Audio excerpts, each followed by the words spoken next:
וידבר השם על משה לאמור, ויקחו לי תרומה. So HaKadosh Baruch Hu tells Moshe that we're going to create a Mishkan. We're going to create a center that's going to allow people to remember what we are about.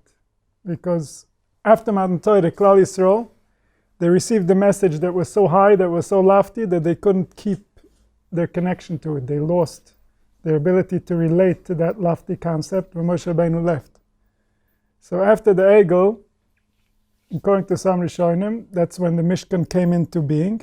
That the idea of the Mishkan, that we need something physical, we need something external, so that even our senses, even the imagination, can recognize that we stand for something, that there's something deeper that we believe in, but we're holding on to it from a physical structure. We're going to do it through a physical space. We're going to direct our energy, our attention to one place, and by our belief, we're going to make that place holy. And then the people can do service at that place, where people can come and receive atonement and come back to their roots, come back to the truth, come back to forgiveness, come back to unity. So this was the purpose of the Mishkan. In order to create such a Mishkan, we need we need human hearts. Only human hearts can put holiness into concepts and beliefs and ideas and even into physical matter. A human being's intention, a human being's desire that touches his heart will affect everything that he does and will create Kedusha within the things that he creates. And like we see, for example, in the Tefillin and Mezuzahs and Sefer Torah and all these, the holiness of them doesn't come from the letters. The holiness comes from the human intention. The letters are the kli. The letters are how HaKadosh Baruch Hu and Chazal set up for us that this is the kli that you should create in order to invest in there your energy, your holiness. But ultimately what gives it holiness is the human heart, is the human intention. The same thing with the tefillin. Every day when a person puts on his tefillin, based on the intention that he has, based on the associations that he's creating, this is the impact that the tefillin is going to have on him. And the same thing the mezuzah, and the same thing everything else that has kedusha. So here it says, "Aderech hayosher sheyelech adam ba," the straight way that a person should go in. Karam izacha truma. What does it mean? Vikli truma afroshusa. So he says, "Razado lahafrish ben hakodesh ben hachoil." That a person should learn to separate between what's holy and what's mundane. Al yedei mechitzes beyichid adam yichida v'alifa sheloilem. So a person should be able to designate holiness. What is considered holy? What is holiness? So we've discussed before, holiness in the Zohar is always called wisdom. Wisdom is holy. Kodesh Ilah is called the Chachma, the original Chachma that created life. That's called holiness. Why is it holy? Because it's not confused by anything mundane. It's not confused by anything not real. It's not confused by the imagination. The imagination adds Tuma. What is Tuma? Tuma is unverified phenomenon. Things that we might know are true, but we're not really sure. Things that we believe and rely on and end up being false. All this is Tuma. All this is creating confusion and distance. So our heart cannot open. Our heart cannot feel at ease. We can't feel comfortable in the reality we don't understand. We can't feel protected. We don't know what's going to come and hit us. So Kedusha means when something is in accordance with the deepest holiness, with the deepest purity, which is the wisdom that created life. As we go back to that wisdom, we are holy. The more we go into having our own egoic trip of what we want and what we need as an individual, not as something that the wisdom dictated, but something that our imagination came to a conclusion based on something that it saw or something that it thought, then we're going into Tumah. We're going into a place where the heart becomes stiff, where the heart loses its sensitivity, and then we can't really interact with life with the proper intention. We can't really give life the respect that it deserves. And then we fall into the mundane. So a person has to learn to separate between what's holy and what's mundane. And this means that the person, based on his thoughts, he's going to be holy or he's going to be mundane, because a person is not judged by his body. We all have the same body. But a person is judged by what energies are processing through his body, what energies are using him to come into the world. So the more we have mundane energies, or Chas v'Sholem, impure energies, energies that are anti-life, coming through within our system, then our entire system becomes impure. We become tummy. And we need a ritual in order to get out of that tummy, in order to convince our imagination that stop thinking in that way. We have to move to a different way of thinking. Otherwise, we're causing damage to our system. So that's always tumah, that a person is separated from life and his heart is not available. He can't feel life, he can't experience life, he can't enjoy life. When a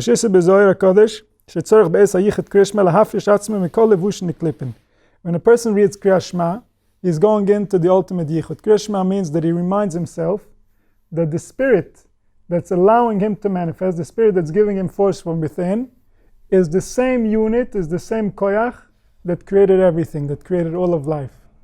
From the beginning, all the way till the end. There's nothing else that can be other than that very spirit that created your spirit. Now, in order to do that, in order to come to that realization, a person cannot do that while he's still dressed in egoic desire. If what he wants is just his own pleasure, his own kindness, but he doesn't care about other people, he doesn't involve himself in the collective to care about everybody else, then if he goes into the yichud, if he comes and says, my spirit is the spirit that created all spirits, it's all the same spirit, he's going to end up going after the wrong things. He's going to end up causing damage to the spirit of all spirits. He's going to end up causing damage to the unity. So a person, when he goes into that place, he has to separate and remove all the covers, all the imaginations of what he thinks he needs and what he thinks he wants and what he thinks he is, and realize that the only thing he knows is that he's part of that one unity. That's the only thing he knows at that time. He cannot bring in anything else into that place. That's the truma. He has to separate himself from all his other thoughts, all his other identities, in order to come into this identity where there's unity, where there's only one. And there he wants to give over his services. There he wants to commit and say, this is the real me. Not the other me's that I'm busy with all the time, running after different things that I think I need and I might need and I imagine I need. And now I don't care about all those things. That's the real me. That's the only me. All the other me's are just what I see as reflections from a world of mirrors that keep confusing me, that I can't tell who I am. But the real me is just a part of the source, it's just a part of the unity. There's nothing else that's real over there. Everything else is imagined. So when a person wants to come into that place, he has to remove all the levushim. Levushim means the thoughts that he thinks he is, because the spirit is the source of thought. So the spirit cannot see itself. The source of thought cannot see himself, just like a person cannot see his own face. The same way the spirit cannot see itself. So how does the spirit know who it is? It looks at the thoughts. It thinks it is the thoughts. And when you think, the spirit reflects back at itself and says, okay, in accordance with this thought, how am I doing? So this thought is called the lavush. It's called the dressing of the spirit. The thought is not the spirit. This thought is something the spirit produced in order to dress up so that it can look at itself, so that it can reflect back and think of itself. And so this levush has to be taken off when a person comes to the yichud. The person has to recognize that the things that I'm thinking are not me. The things that I'm thinking are how I dress up for myself. And the same thing, the klipot are the harder things, like habits or beliefs that are already ingrained within our being, that we think, okay, this is how I am, this is the type of person I am. And the person comes to the yichud, he has no type. He's not any type. This is just a klipa. Klipa means that we've repeated a certain pattern, a certain behavior so many times, or somebody repeated it in our presence until it got stuck in our system. And now we experience life through that dimension, through that obstacle, through that difficulty. Every time we look at that specific situation, this klipa, this heavy memory that's been played out so many times in our mind that it just keeps running, it kicks in and it gives us a negative experience. So that's a klipa. That cannot come in to the yichud. That's not part of you. That's not who you really are. All these things have to be left behind. We have to be willing to admit that they are not us. These are artificial things that we bought into, unfortunately, throughout our experience. And we are willing to let go of them. We're willing to release them now. And that's how we come into the yichud. That's how we read Kerishma. That's why we have to read Kerishma every morning and every night. Because every night, when we reconcile the information from the previous day, our mind comes to conclusions, and we have through Kerishma to remove the negative conclusions, to remove the mazikim, to remove the ruchos rois that are now ingrained within our consciousness, that are causing us to misbehave. And the same thing at night, after a full day of going through whatever it is we go through, interactions and thoughts, and feelings and emotions that are sometimes not pleasant, We have to come back to the yichud and remove all our levushin, all our klipot, remove everything that's artificial to us. So in that moment we can say with a pure heart that this is who I am. I'm clean. I'm clean like the day I was born. If I was taken tonight, I wouldn't have any remorse, because I know that I behaved in accordance with how HaKadosh Baruch Hu created my heart. My heart's okay with my behavior.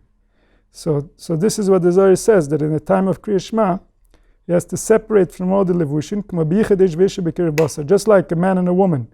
When they're together, they have to be b'kiruv basar. They take off all their levushin in order for them to be able to unite as one. So the same thing, when a spirit comes to unite with its maker, has to take off all the levushin, has to take off all the thoughts and all the ideas and all the beliefs that separate it from who it really is, and just be vulnerable, be itself, be pure, be clean. A person, between them and themselves, they need to be completely pure. Even though when they go out, they might have to dress up in order not to be attacked and not to be vulnerable next to others, because not everybody can be trusted. But one must learn to trust himself. A person has to be able to trust the very source from where he thinks. And that has to happen just like when man and woman unite. The same way the thinker, the one who is present within man, and his awareness, his consciousness, need to be united as one, without any levushin. Even more so, when a person himself is uniting, yichud amiti, that has to be with complete closeness, with absolutely no separation between the two parties.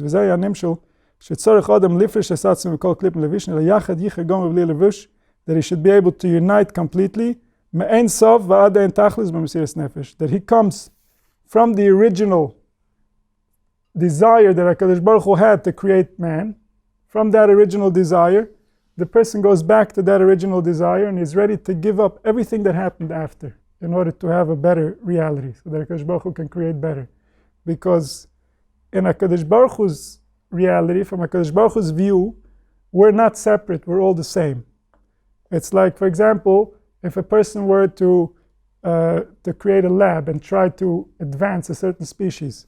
So as far as the lab owner, all the test subjects that are trying to evolve are the same. He just wants the evolution. The evolution is the ultimate goal. And so when HaKadosh Baruch Hu creates man, he puts in us identity in order to allow us to evolve. So we have a driver within that's driving us to evolve. But as far as he is concerned, we are all the same species. We're all the same one trying to evolve. We're all the same one that's trying to figure out the better manifestation of life on this planet. And so Mitzad HaKadosh Baruch Hu, his Ratzon is for all of us alike. He wants all of us to succeed. For us individually, because we're each looking out from our own eyes, so we have an individual interest that we should be the one that succeeds versus other people. And that individual interest is what separates us from HaKadosh Baruch Hu. HaKadosh Baruch Hu has an interest for all, and we have an interest for self. And this is why our wisdom doesn't synchronize with HaKadosh Baruch Hu's wisdom. This is why we see everything tilted, we see everything wrong. Because he created everything from his perspective. From his perspective, he created it for the klal, for everyone. From our perspective, we each want to pull for ourselves, and we're not looking out for the other person, and then life doesn't make sense to us. Because we're not giving each other the juice that the other needs. So we each are left without juice. We each are left disconnected, trying to get from within things that we should have been getting from without, things that other people should have been providing for us, but they don't have the intelligence to do so. And the same thing us. We're not providing them with what they need in order to survive properly, because we don't have the wisdom and knowledge to know how to do that appropriately. And that includes our children, that includes our spouse, it includes even our parents, it includes the entire system. Everybody should be saying things that they're not saying because they don't know how to say those things. Everybody should be doing things or not doing things based on sensitivities that are not present yet in humanity. Humanity hasn't evolved to know those things. And this is because we have tilted our interests, that instead of every individual trying to improve the masses, trying to improve the collective, each individual is just looking out for themselves. And who suffers? The collective suffers. Who's the collective? All of us are the collective. So who suffers? Everybody suffers. Because each one is just busy with themselves. And so nobody gets what they need.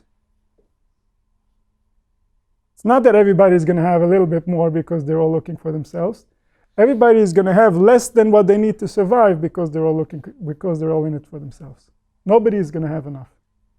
Because when it comes to spirituality, it's very different than physicality. In physicality, the more we give, the less we have. In spirituality, the more we give, the more we have. If we love, how much more do we love when we love with another person? When we love each other?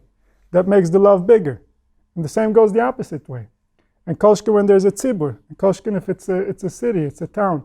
The more of a spiritual value we have, the more when we combine it with other people, we don't just have the sum of all the individual units, we have a much bigger whole, we have a much deeper quality, we have a much higher level experience. And so a person was designed to be looking out for the collective because HaKadosh Baruch Hu designed them, and HaKadosh Baruch Hu is the collective. So HaKadosh Baruch Hu wouldn't design people to come and fight with him, that he's going to want what's good for everybody and the people are going to want what's just good for themselves. That's not efficient. And so HaKadosh Baruch Hu created people that they will only function well, it will only work when we look out for each other, when we want what's best for each other. And so when a person comes to the Yichud, he comes to HaKadosh Baruch Hu and he says, I'm one with you, I'm one with the collective. Well, you can only be one with the collective when that's what you care about. When your desires and your intentions are directed in that fashion that you really care about the collective. So then you can come and say, I'm one with the collective. If your desires and intentions are otherwise, then you're not one with the collective. You're the collective's problem. You want only what's good for you. You don't care what's happening to the other person. So you're not with the collective, you're against the collective. So when we read Kerishma every morning and every night is when we reconcile and synchronize with the collective. We remind ourselves that we are one with the collective and we only have one interest, that it should be good for everyone, because when it will be good for everyone, it will be good for everyone. And that includes us. And when it won't be good for everyone, it mostly won't be good for anyone, because they won't have what they need. They won't hear what they need to hear. They won't, even the information won't be available. And so this is what it means to come back to the Yichud. So then he goes in, me'en savaden tachlis, from the original thought that created life, b'mesiras nefesh, meaning he's willing to give up everything, even his own life. If it's better for the collective, what difference does it make to him? The individual identity is imagined. The individual identity will die when we die. And the spirit, which belongs to the collective, will reconcile with its true nature, will realize its true nature, and will realize what kind of impact did it have on the collective while it was embodied, while it could imagine itself different, while it could imagine itself separate. What was the footprint? And that footprint is now the levush, is now the dressing of that spirit. Whatever it left behind, whatever it caused to take place, that's what it's dressed like. That's what it meant to be this being, because that's how it happened. And that became the truth. That got the stamp of HaKadosh Baruch Hu, which is emes. And so a person is ready to give everything, because what other investment does he have other than that the source that created him should realize the true intention of the creation. Nimtza guf kilo eina. So at that moment, it's like he doesn't even have a body while he's reading Kerishma. He doesn't care about his senses. The whole reason we have the senses is to go out there and create existence and create furtherance of this being. Now that I'm willing to give up my being for the one who created all beings, so I don't have a body, I don't have senses, I don't need any of that. Now I'm surrendering all of that to whoever created it. It's not mine. And that's when the neshama can unite with its higher source. And in that, like we said, the person contains all the worlds, he contains all the koiches, all the forces that are existent within the universe. So as he unites his neshama to HaKadosh Baruch Hu and gives everything over to the higher power, so too, all the worlds, all the forces, everything that's in nature receives an upgrade. Goes into a deeper quality of existence, because somebody recognized the true nature of existence. Somebody recognized that all these really belong to the Creator. They really belong to a higher purpose, to a higher desire, to something that's called kodesh, not something mundane. And so when a person does that, his entire body, his entire being becomes kodesh. He is no longer mundane, because the mundane spirits cannot manifest through him. He is not concerned with the mundane. He doesn't see life from that perspective any longer. And so as a person goes into that place, goes into that yichud, all the forces come together. That's only when a person doesn't have any other intention. This is the only intention that he has, that he holds while he's miyachad yichud. In such a case, he brings back all the worlds, he gives more power to all the forces and all the energies of life. Now they become his servants because he gave them life. Just like when a person gives food to an animal, the animal will come back for food to him. The animal sees him as their superior, that will feed them, that will give them something. They're ready to be mekabel. So the same way the forces of nature, when a person can bring to them shefa, when a person can bring to them light, they belong to him. He is their master, and they come to him for access to HaKadosh Baruch Hu. Because in all the worlds, even the highest of worlds, even the worlds where the neshamas of the Avos are, the neshama of Moshe Rabbeinu, nobody can do anything to further the purpose of life only while they're in human bodies. And so even the biggest people that ever lived would gladly switch places with us in order to be able to do something in this world, in order to be able to make a difference in this world, because this world is the place where things happen. And this world is also the place where people have very little knowledge, very little understanding of the power that they're wielding and how to wield that power. And so all the worlds need this world in order to gain anything, in order to make any change. Everything else runs naturally, runs according to the order of how HaKadosh Baruch Hu created. This world has the human bechira, the human choice, which is controlled by desire, which is controlled by ratzon. And this is the only particle in all of creation that has its own consciousness, that can move things and make differences and make changes, that can disrupt all the energies, all the different dimensions that affect life, that create life. People in this world can disrupt all those energies, can make them flow better and flow worse. And that's only in this world, only while we have bodies. That's how powerful we are when we're embodied. And so all the worlds wait for us so that they can get chai, so that they can get juice, so that they can have meaning, so that they can have purpose. Everything is running for this. And so this was the goal of all the people who lived, that they wanted to have some type of an impact on reality that's going to improve the experience for the people to come. When he was mechaven by Kerishma, all he wanted to do was give himself over to that higher power. He pulls himself so that he becomes shining in all the worlds of seichel, in all the worlds of intelligence. His light shines into those worlds, because the light of the yichud is what gives life to all the worlds. All the worlds can only have life when they recognize that the source of life wanted them to have life. When we lack that recognition, then we don't have life. What we have is a mirror effect that looks like life, but it's not life. Because we don't have the permission to be. We don't have the approval from the highest authority that we can exist. So only through realizing that ultimately the one who created life wants us to be the way that we are, then we receive permission to live. Then we have the ability to become ourselves. And this is not only true for the human form, this is true for all the different forms, for all the higher levels. So there's a lot of levels that since the Chorban Habayis, since the Chorban of the Beis HaMikdash, they don't know that Hashem wants them to exist, because there's no human being that will tell them. And so they don't interact with life the way that they're supposed to. And this is why life is degraded. Life is at a much lower level. So by people learning wisdom, by people gaining the understandings of how nature works, they can give life to spiritual realms, to spiritual dimensions that will enhance the experience of life for all of humanity. This is why it says that even if the Goyim knew what the Mishkan, what the Beis HaMikdash did for the world, then they would run and build it. Because the benefit that comes to humanity is so immense, the quality of life is so different when these energies are in order, that everybody that can understand what happens would want it to happen. Nobody would want to get in its way.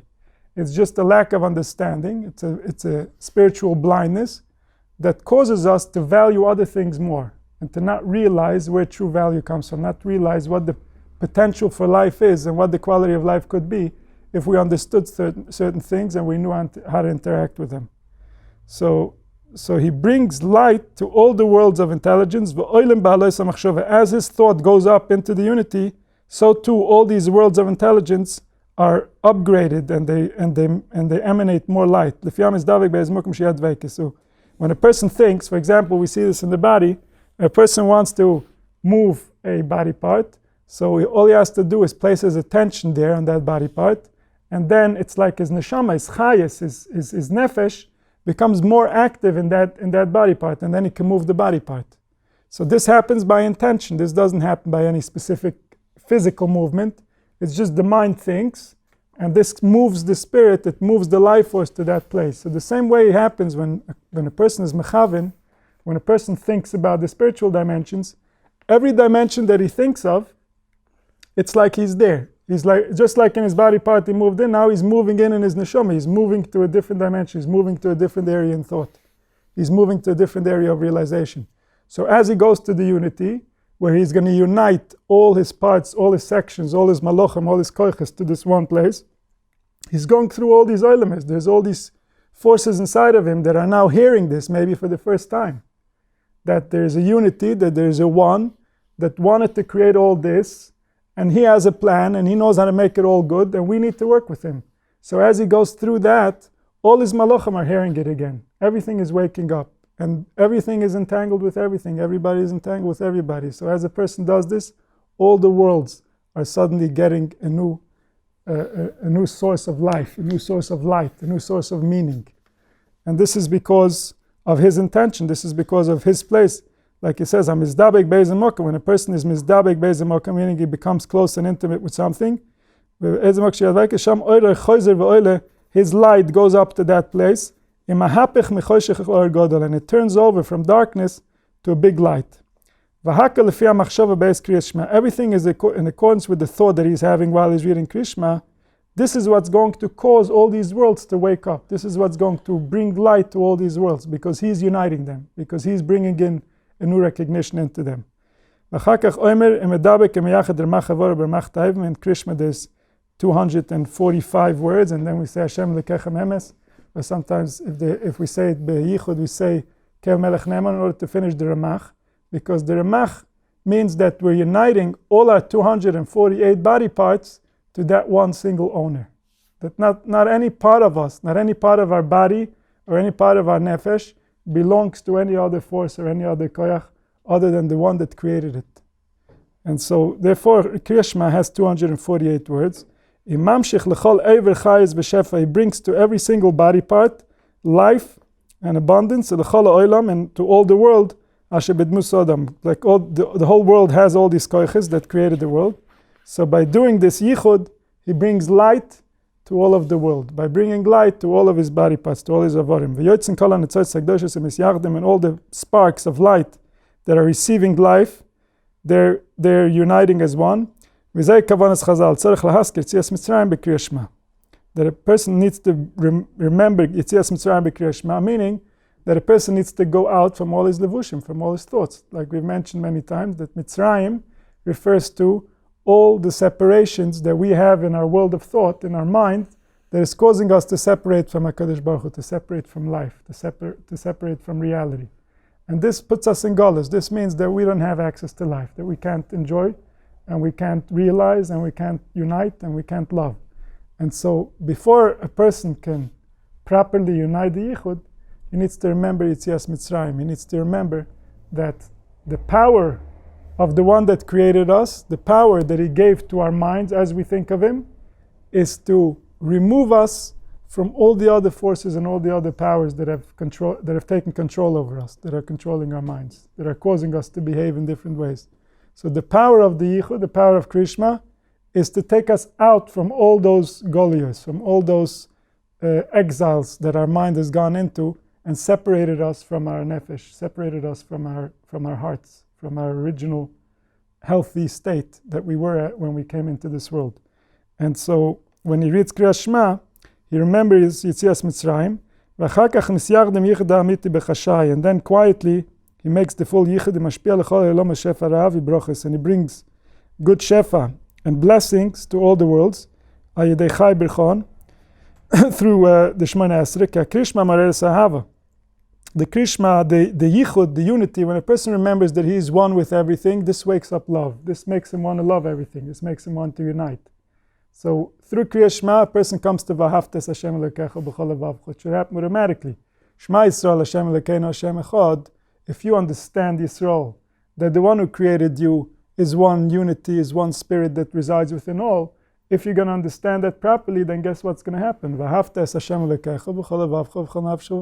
You'll end up loving HaKadosh Baruch Hu more than anything else. Because you realize that He is the highest thing that you can love. He's the deepest thing. He's the source of all the things. So if you want anything, you have to go to the source that created all things. And so automatically, if you're going to understand that you're at one with that, then you're going to love all things that come forth from that. And so one brings the other. It's like a love that comes like a flame. That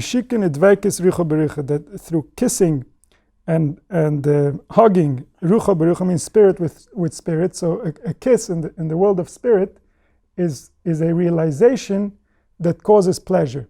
When a person has a realization that causes pleasure, it's like he's getting kissed spiritually. And that's because the concept that he's interacting with is giving him intimacy to life, is giving him access to something higher, to something deeper. So that's called nishikin. When somebody has such a big realization that the pleasure is so overwhelming that he leaves his body, that's called misas nishika, that a person dies from a kiss. The kiss becomes so pleasurable that he doesn't want to come back anymore after that kiss. He wants to stay with the kiss. He wants to go find out who's kissing him. And so this is what's called a spiritual kiss, is dapkes richa berucha. And it says that when a husband is with a wife, it shouldn't only be a physical kissing, there should be spiritual kissing, which means that there should be an understanding of how we're going to cause pleasure through ideas, not only on the physical side, so also the spirit can rejoice. So then there could be a full union. They could both be on the same concept. They could both be contemplating the same idea that causes both of them pleasure. And so this is the concept of Izdapkas richa bericha, to hug spirit to spirit. This is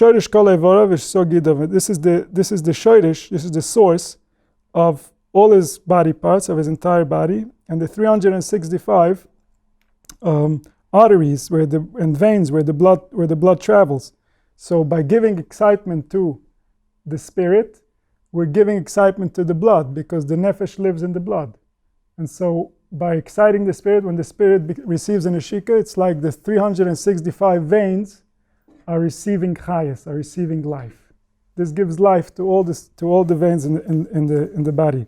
V'kemat bitul metzias, it's almost like the person is losing existence. V'chai brochas em besod chai yesod, chai omen amashpia lemelech b'chashai bli kol, ki hamelech bo. That when it comes to the union, which is by Shemona Esrei, then we say it belachash, we don't make noise. And this resembles when the husband and wife are together, when there's already quiet, when there's union. So the same thing through Kerishma, we're creating the union, we're creating the unity, and we're saying that we're taking off all our clothing, we're taking off all our separations that are separating us from seeing ourselves as we are, and we're merging back into the unity. And then we go and we bring brachas, we bring the 18 brachas from above, from that place, and that's when we're like with the king, quietly. We speak quietly. Nobody else needs to hear what's going on in that moment, in those moments of yichud. And so therefore it's bechashai, bli kol godol, ki hamelech bo, because now comes the king. Like there's the story about the blind, I don't remember who it was, maybe Rav Shaishis, that he had an argument with somebody about who can tell first when the king is coming. Rav Shaishis was blind. And so obviously he won, he knew when the king was coming, and then the guy asked him why, how did you know? So he said that there were a few different sarim that came, and every time before a sar came there was a big roar and there was clapping and everybody was getting all excited. So then he knew the king is not coming. When he heard silence, that's when he knew the king is coming. The king comes, there's silence, there's not a lot of noise, there's not a lot of commotion. So the same thing for us. We daven Shemona Esrei belachash, because when the king comes, there's silence. When we're with the king, there's no sound, there's no noise, there's no drama. It's just It's a closeness, it's an intimacy that even sound shouldn't break. And so every time we try to get close to HaKadosh Baruch Hu, it's a quieting of the mind, it's a quieting of the self, it's listening into the heart, being able to tell the more subtle dimensions, the more subtle energies. And this can only happen when there's happiness, when there's contentment, when there's joy. So we should all be zocher, HaKadosh Baruch Hu should be misamech us, v'vias gol tzedek v'meher b'yameinu. Amen. The reason we say Baruch Shem Kvod Machusay silently is because the saying goes that the Malachim shouldn't be jealous.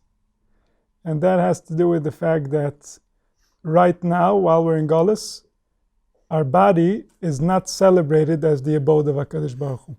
Our body has shame associated with it. Our body has different associations that are not so pleasant associated. And therefore, we say Baruch Shem Kvod Machusay silently as if saying, yes, we know that His name is the one that created life and it's His kingdom, but we're not celebrating it out loud. This is something that only on Yom Kippur we say it out loud, and when Mashiach comes we'll be saying it out loud.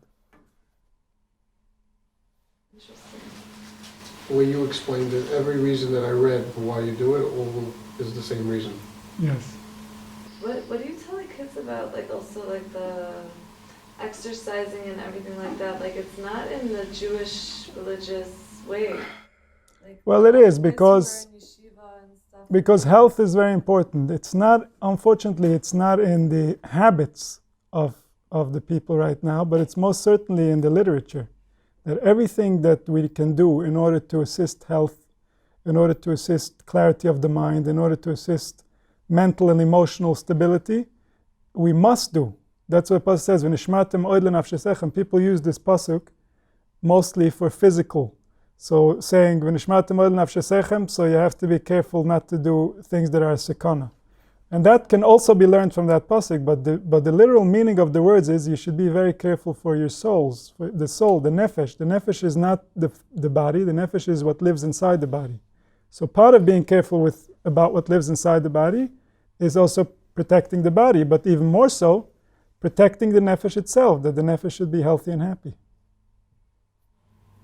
Right, but when they say that, they think about food and things like that, like eating, you need to eat to survive, but like... That's a matter of knowledge. Okay. People don't recognize how scientific and real this is. This is not Chukas Hagoy. And in the past, these things were done as part of nature, meaning you wouldn't have what to eat if you didn't work physically in the field, or if you didn't do certain activities that were automatically giving you exercise. And people would go different places, they would use horse and buggy sometimes, but in general they would do a lot of movement during the day, and they would have different activities that would keep their bodies and their minds healthy.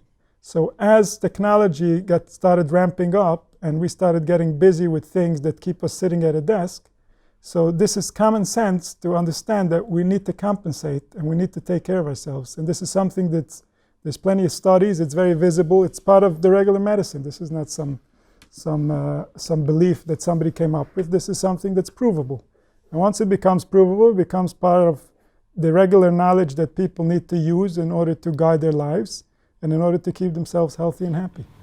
So I guess the yeshivas aren't going to be telling these boys, I mean, my boys' in general, yeshivas have, I don't know, in America at least, they have sports and they have other things. Here it's it depends on the people. It depends on the people running.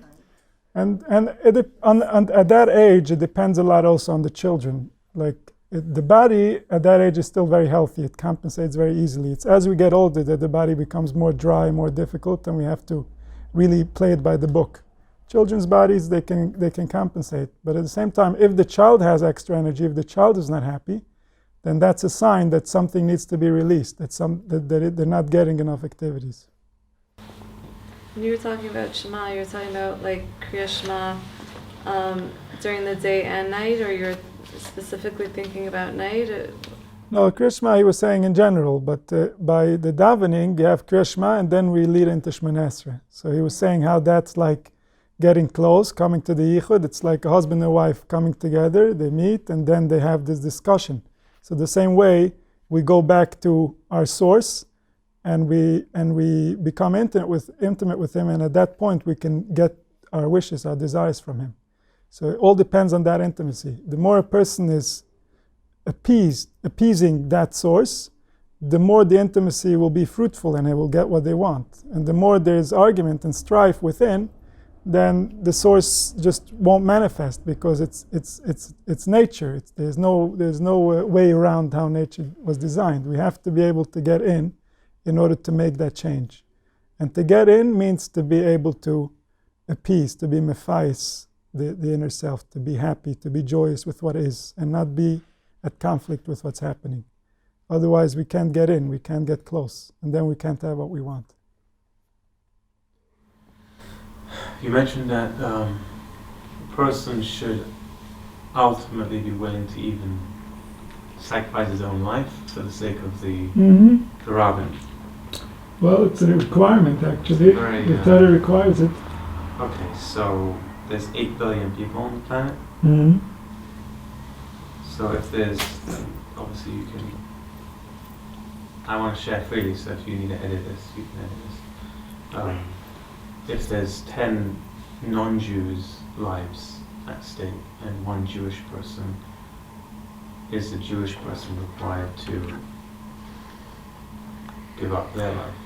Rather than getting technical about different scenarios that are never going to happen, I could just tell you that the only cheshbon that matters is the good of humanity.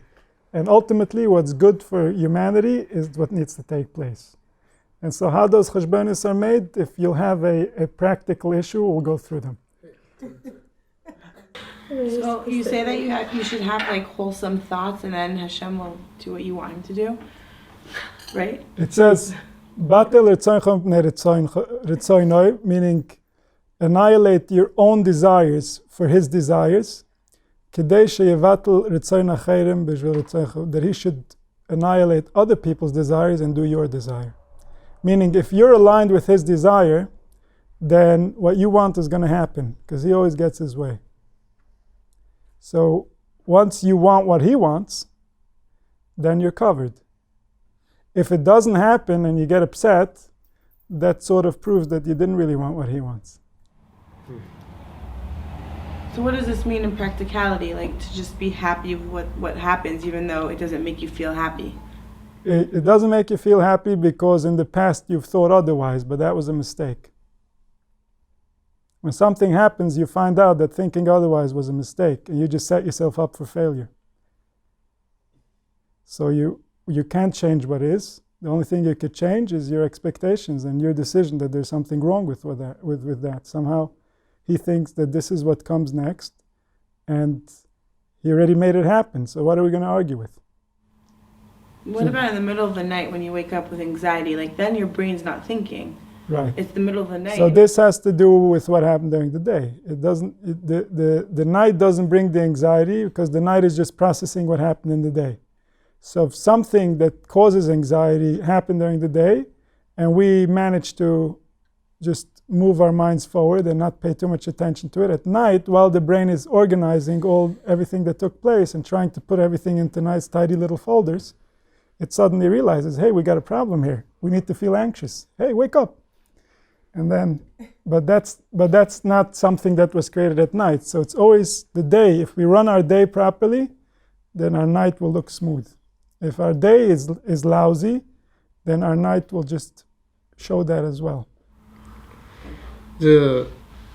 On that note, like this, I think is a practical side. Like quality and quantity is like a question that presents itself all the time.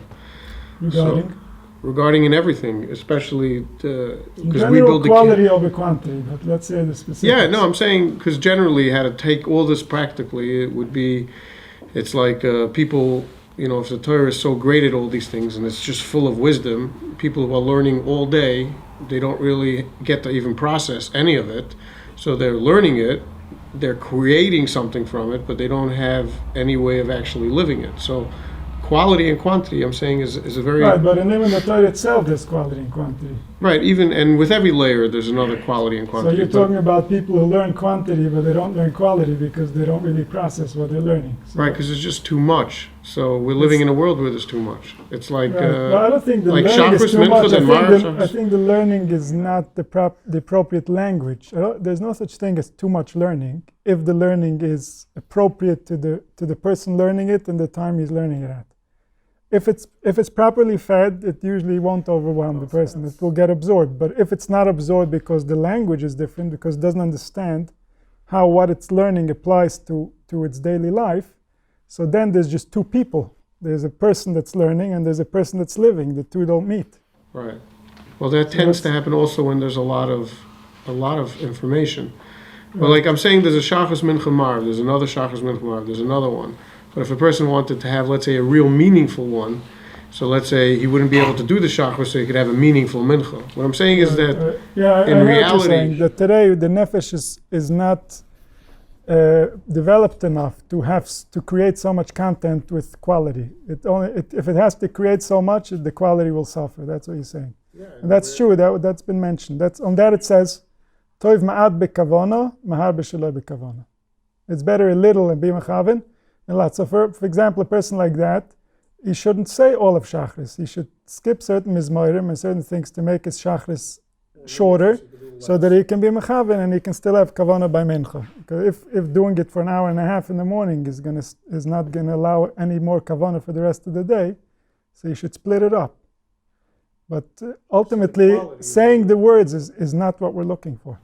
Right. So that's the key here. I'm saying the fact that Hashem wanted David HaMelech's tefillah more than Shlomo HaMelech's karbonos is the fact that since we are now in a world where there's a lot of that pain, and therefore there's a lot of content that's being made and it's being passed around. And the way to deal with it in a healthy way is to slow it down. Right. That's the key. And I think simplicity, the whole aspect of simplicity is that there's just too much. Yeah. Like everything I learned in Kabbalah didn't make sense till you said it now. Right. Like it just didn't. Right, because it needs the kalim, it needs the understanding of where is it here and now? How does it become relevant here and now? That's when it's real. So the Zohar says, for example, about karbonos, that the karbonos go to many different forces, get fed by the karbonos. But there's only one thing that goes to HaKadosh Baruch Hu from the whole carbon. In the carbon you have the spraying of the blood, you have the shchita, you have the vidui, you have putting the actual limbs on the mizbeach. Sometimes portions of it would even go to feed the kahanim, depending on which carbon it was. From all this, HaKadosh Baruch Hu takes nothing. The only thing that HaKadosh Baruch Hu gets from this entire ritual is the feeling of the heart that the person that's giving the carbon has. V'nirtza loi lechaper alav. That the ratzon that the person has to become close, that's what's really mechaper on the person. Everything else is just there in order to awaken that ratzon within the person. So the person has this whole ritual, and that wakes up within him the desire to connect. That desire to connect, that's the real carbon. And that comes from within. And that's just in the heart. So if a person can get to that place in his heart, without the carbon, HaKadosh Baruch Hu doesn't need his carbon. Well, how far do you take that? Because then you could say every single mitzvah is just a clothing. That's the truth. Desire. So that means if I sit and think about HaKadosh Baruch Hu in the morning, I don't really need to put on tefillin. But this is why it says with Talmud Torah Keneged Kulam, that Talmud Torah, which means the thing that wakes up your heart is worth more than all the individual rituals that wake up your heart. And this is also the reason why Shabbos we don't put on tefillin. Because Shabbos we believe you when you say you can get to that place. And the weekdays we don't believe you. Yeah, I was wearing my tefillin Erev Shabbos. Then I had to take it off for Shabbos. Yeah. There was like a little stress because it's almost, the skin I'm like, totally have. I wanted to sit and have tefillin for like a long time. Right. Shabbos is like having tefillin for 25 hours straight. So that's it. Shabbos, even women wear tefillin. Because it's within our blood, it's the truth. If we're there, then that's the tefillin. The tefillin is just a sign, an ois, to remember something. And Shabbos and Yom Tov, we live that something, so we are it. It's really just being real. Yeah. Women can, there's nothing that says that women can't, it's just they don't have to. Let's try to focus on the things we have to, and see if we can get, if we can take care of that, and Then we'll look for bonus materials. So can it be said that the I is there to be bittul itself, to the force that created it, and that's its identity? It's being The I is that. The I cannot be anything else. The I simply imagines itself because it doesn't know itself. And while it imagines itself, it thinks, maybe I'm this, maybe I'm that. Maybe I'm the guy who needs a nice house to feel good. Maybe I'm the guy who needs, maybe I'm the guy. Everything is maybe I'm the guy. It's not real. He's just making it up because that's what he saw and that's what he heard and that's what he understood. In a time when those houses didn't exist, nobody was thinking that, maybe I'm the guy. Because the imagination didn't see it somewhere else in order to think that. But who are you really, the guy? You're the guy that Hashem created. You're nothing else. You cannot be anything else.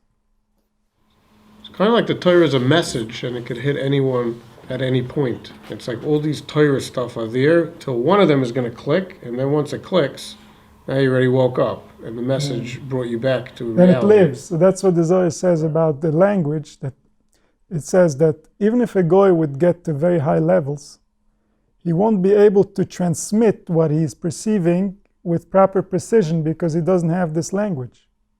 So he's just going to die with what he knows. Mashiach came with Lashon HaKodesh. The people already know the language, they just don't know what it means. So when somebody finds out what it means, he can light up everybody else. Going back to what you were saying about mitzvahs and kavanas. So like, take benching as an example. So better to just say the first bracha with and mean it, than just to kind of say the whole thing. In theory, you're right, and that's how it was until the Churban HaBayis. There was just one bracha is the Arizal. But Chazal came along and said, you guys are going to be suffering. You guys are not really going to be appreciating what's happening to you. And therefore, we need more text in order to connect you to what's taking place. And so once Chazal made that, then we don't have the right to say, no, I don't think so. That's not up to us. Only when Mashiach will come and he will have a Bezdin that's smarter than Chazal's, then they can change the minhagim that Chazal placed in front of us. But for example, once you went to Ali Chasreinu, you can stop, because still there is Chazal. Rachman hu, Bamoroim, Yiru, Es Hashem, all that is minhag. So if you think that it will help you to be mechaven just to go to Ali Chasreinu, then you should. But less than Ali Chasreinu, we're not allowed to do. Well, Yemenites hold. I mean, there are some. Our Shulchan Aruch laws for Yemenites that do just them. Davening is basically only the Raisa is Shema. Kerishma is the only Raisa, but the Rabbanon, you have other things. But there's a lot that you can skip and still be okay. But you would still do, obviously, you can do Baruch Shamar, you can do as many Mizmorim as you want, and then Yishtabach, and then the Birchas Kerishma Shmoneh Esrei. That's pretty much what you have to. You have to do that?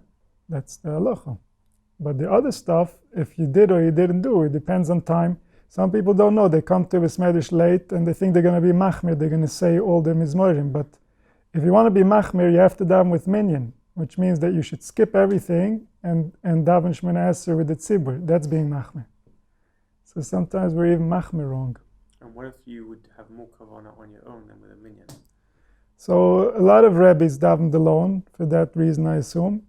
And that's already a tough call to know, because sometimes people will start davening alone because they have more kavanah, and then they're not going to have not kavanah and not minyan eventually. So it's not something that's easy to judge. But if somebody has a real problem being between people, if somebody gets distracted easily, or there's a legitimate reason why being in this medrash is going to cause him not to be able to daven, then definitely you should look into that. How do we also, going back to where you were talking about not keeping everything in spiritually, sharing, you know, being good, letting out the goodness and not just... Right. So how do you weigh out first there's you, and then there's your husband, and then there's your kids, and then there's your friends. Right. So obviously it's in that order, right?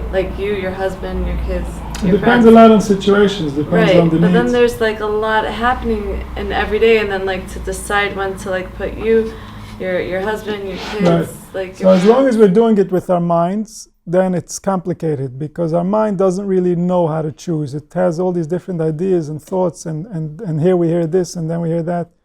But when we become authentically kind from the heart, when we want to share from the heart somehow knows. Now it wants to, now it's open, now it's ready, now it feels for this person, it feels for the other person, it just simultaneously.